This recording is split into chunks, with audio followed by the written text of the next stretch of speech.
అందరికీ నమస్కారం. Welcome to untold history Telugu channel. Ajit Kumar Doval ఈ పేరు వినని వారు ఎవ్వరూ ఉండరు. ఇండియా జేమ్స్ బాండ్గా ఆయనకు విపరీతమైన క్రేజ్ భారత్లో ఉంది.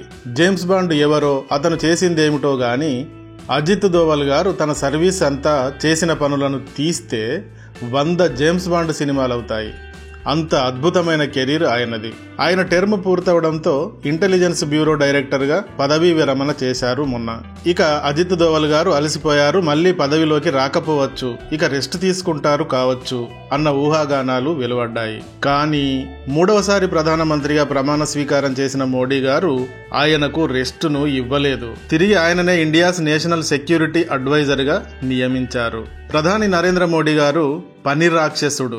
రోజుకు 4 గంటలు 5 గంటలు మాత్రమే పడుకుని మిగతా టైం అంతా దేశం కోసం పని చేస్తూ ఉంటారు. స్వంతం కోసం చేసుకునే పని ఈక ముక్కంత కూడా ఇందులో ఉండదు. కేవలం దేశం కోసం మాత్రమే చేస్తూ ఉంటారు. ఆయన తన చుట్టూ ఉండేవారిని కూడా అలాంటి పని రాక్షసులను, పవర్ఫుల్ క్యారెక్టర్స్ నే నియమించుకున్నారు. హోంమంత్రి అమిత్ షా గారు కావచ్చు, రక్షణ మంత్రి రాజ్నాథ్ సింగ్ గారు కావచ్చు, ఎక్స్టర్నల్ అఫైర్స్ మినిస్టర్ జైశంకర్ గారు కావచ్చు, పీఎం ప్రిన్సిపల్ సెక్రటరీ పీకే మిశ్రా గారు కావచ్చు, ఇంటెలిజెన్స్, ఎన్ఎస్ఏ, సైనిక వ్యవహారాల శాఖలను నిర్వహించడానికి అజిత్ దోవల్ లాంటి బాణాల లాంటి వారినే నియమించుకున్నారు. గత 10 ఏళ్లుగా వీరు మోడీ గారి సలహాదారులుగాను తమ శాఖలలో విధ్వంసకరమైన పనితీరును ప్రదర్శిస్తున్నారు. రిటైర్ అయిన తర్వాత కూడా మళ్లీ మూడోసారి అజిత్ దోవల్ గారిని ఎందుకు తిరిగి ఎన్ఎస్ఏ గాను, ఇంటెలిజెన్స్ చీఫ్ గాను నియమించారు అంటే, అప్పుడు ఫ్రెండ్స్ మనం ఒకసారి అజిత్ దోవల్ గారు తన సర్వీసులో ఎలాంటి పనులు చేశారో చూడాలి.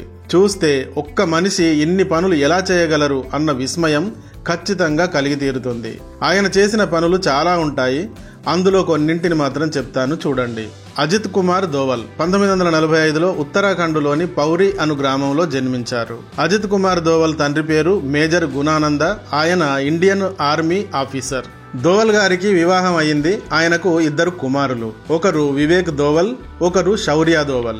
అజిత్ దోవల్ అజ్మీర్ మిలిటరీ స్కూల్లో తన పాఠశాల విద్యను పూర్తి చేశారు. 1967లో ఆగ్రా విశ్వవిద్యాలయం నుండి ఎంఏ ఎకనామిక్స్ లో పట్టాని అందుకున్నారు. తర్వాత ఆగ్రా యూనివర్సిటీ, కబకాన్ యూనివర్సిటీలు ఆయనకు గౌరవ డాక్టరేట్ను ఇచ్చి సత్కరించాయి. 1968లో సివిల్ సర్వీసెస్ లో సెలెక్ట్ అయ్యి కేరళ కేడర్కి ఐపీఎస్ ఆఫీసర్ అయ్యారు. తర్వాత ఈశాన్య రాష్ట్రాలలో తిరుగుబాటు గ్రూపులు రెచ్చిపోతూ ఉండడంతో వారిపై నిఘాను ఉంచి సమాచారం సేకరించడానికి అక్కడ ఆయన చాలా సంవత్సరాలు సీక్రెట్ ఏజెంట్గా పనిచేశారు. తర్వాత మయన్మార్లోని రఖైన్కి చెందిన అరకాన్ అను ప్రాంతంలో తిరుగుబాటుదారులు చెలరేగిపోతూ ఉండడంతో ఈ తిరుగుబాటుదారులకు చెందిన సీక్రెట్స్ ని సేకరించడం కోసం చైనాలో చాలా కాలం రహస్య గూఢచారిగా ఉన్నారు. అజిత్ దోవల్ గారు నిర్వహించిన అద్భుతాలలో ఒకటి మిజోరాం ఇష్యూ.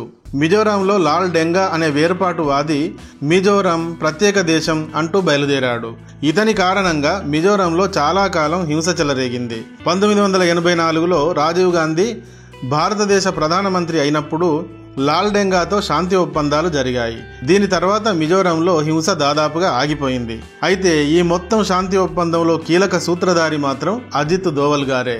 లాల్ డెంగా మిజోరాంకి సీఎం అయిన తర్వాత అతని 7 సభ్యులలోని 6 వెనక్కి లాగి వేర్పాటువాద ముఖ్యమంత్రి లాల్ డెంగా పదవి కోల్పోయేలా చేసింది అజిత్ దోవల్ గారే. ఇది ఒక మిరాకిల్ గా, సాహసంలా ఉంటుంది.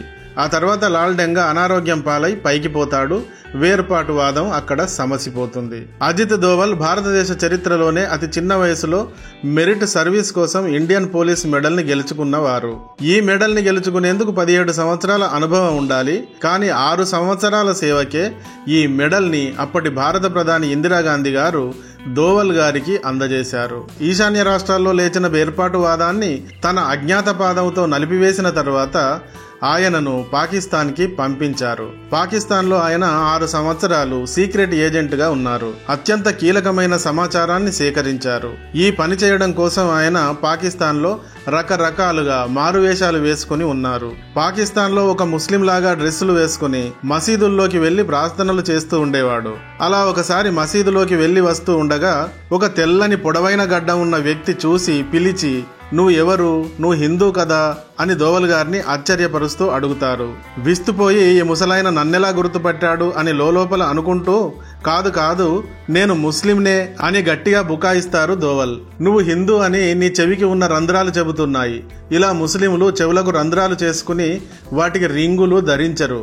నీవు తక్షణం వీటికి ప్లాస్టిక్ సర్జరీ చేయించుకో అంటూ చెవులకు రింగులు ఉన్న శివాజీ, దుర్గాజీల ఫోటోలను చూపిస్తాడు ఆ ముసలాయన. ఇలా దోవల్ పాకిస్తాన్లో సీక్రెట్ ఏజెంట్గా చాలా అనుభవాలని సాధించారు. 1988లో దోవల్కి కీర్తి చక్ర అను అత్యున్నత శౌర్య పురస్కారం దక్కింది. దీనిని సాధించిన మొదటి పోలీస్ దోవల్ గారే. తర్వాత 1984లో ఖలిస్తానీ టెర్రరిస్టులు పంజాబ్లోని గోల్డెన్ టెంపుల్ ని స్థావరంగా చేసుకుని అక్కడి నుండి మంత్రాంగం చేస్తూ ఉండడంతో భద్రతా దళాలు గోల్డెన్ టెంపుల్ లోకి దూరి దాడి చేశాయి. అయితే ఇందులో కూడా దోవల్ గారి పాత్రే ప్రధానంగా ఉంటుంది. దీని తర్వాత కాశ్మీర్లో దోవల్ చేసినంత పని ఎవరూ చేసి ఉండరు. 1996లో ఎలక్షన్స్ జరిగేలా వాతావరణాన్ని క్రియేట్ చేయగలిగారు. ఇందుకోసం భయంకర తీవ్రవాది కుకా పర్రే లాంటి వారితో డీల్ చేశారు. అక్కడ ఈ తీవ్రవాదితో ఇక్వాన్ అను భారత అనుకూల ఉగ్రవాద సంస్థను స్థాపించేలా చేశారు. అజిత్ దోవల్ గారు చేసిన మరొక అద్భుతం ఏమిటంటే 1999లో కాందహార్లో IC-814 అనే ఏరోప్లేన్ హైజాక్ చేయబడుతుంది. ఇది చాలా పాపులర్ ఇన్సిడెంట్. ఈ మొత్తం ఇన్సిడెంట్ లో అజిత్ దోవల్ గారే డీల్ చేశారు. తాలిబాన్ల నుండి బందీలందరినీ క్షేమంగా విడిపించగలిగారు.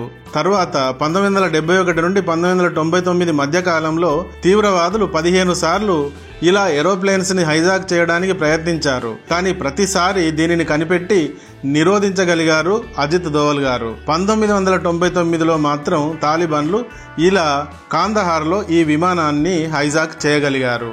2024లో దోవల్ MAC అనే multi agency centre and joint task force on intelligence JTFI అనే సంస్థని ఏర్పాటు చేసి దానికి చీఫ్ అయ్యారు. ఈ సంస్థల ద్వారా సమర్థంగా ఉగ్రవాద వ్యతిరేక విధులను నిర్వహిస్తున్నారు.